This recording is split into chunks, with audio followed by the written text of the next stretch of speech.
പനച്ചിക്കാട് കൊച്ചയ്യപ്പൻ എന്ന പേരിൽ നിർമ്മിച്ച ആനശില്പത്തിന്റെ സഹായത്തോടെ ജീവിതം തന്നെ മാറ്റിമറിച്ച കഥയാണിത്. എൻ്റെ പേര് ദീപ. ഇവിടെ പനച്ചിക്കാട് ആണ് താമസിക്കുന്നത്. ഞങ്ങൾ രണ്ടുപേരുടെയും ഒന്നിച്ചെടുത്ത സംരംഭമാണ് മൈനാക്സ് എന്ന പേര് സ്റ്റാർട്ട് ചെയ്തൊരു എലിഫന്റ് റോബോട്ടിക് ആനയാണ്. ഭർത്താവ് ഹരിക്ക് ആനക്കമ്പം കൂടുതലായതുകൊണ്ട് തന്നെ അത് തന്നെ ജീവിതമാർഗമാക്കിയാലോ എന്നായി ആലോചന. ആനശില്പ നിർമ്മാണം ദീപ തിരഞ്ഞെടുക്കുന്ന വഴിയായി. കുടുംബശ്രീ വഴി നമുക്ക് സഹായം ലഭിക്കുകയും ചെയ്തു. അങ്ങനെയാണ് ഞങ്ങളിത് ഈ സാധനത്തിനെ വെളിയിലേക്ക് ഇറക്കിയതും. സിമന്റ്, പാരീസ്, സമ്പി, ചണച്ചാക്ക്, ഫോം എന്നിവ ഉപയോഗിച്ച് തയ്യാറാക്കിയ ആ ആനയ്ക്ക് അവർ നൽകിയ പേരാണ് പനച്ചിക്കാട് കൊച്ചയ്യപ്പൻ.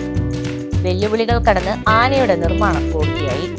ഉദ്ഘാടനങ്ങൾ, ആഘോഷങ്ങൾ എവിടെയും പനച്ചിക്കോട് കൊച്ചയ്യപ്പൻ വൻ ശ്രദ്ധ നേടി. ദീപയ്ക്കും ഭർത്താവിനും സ്ഥിര വരുമാനം.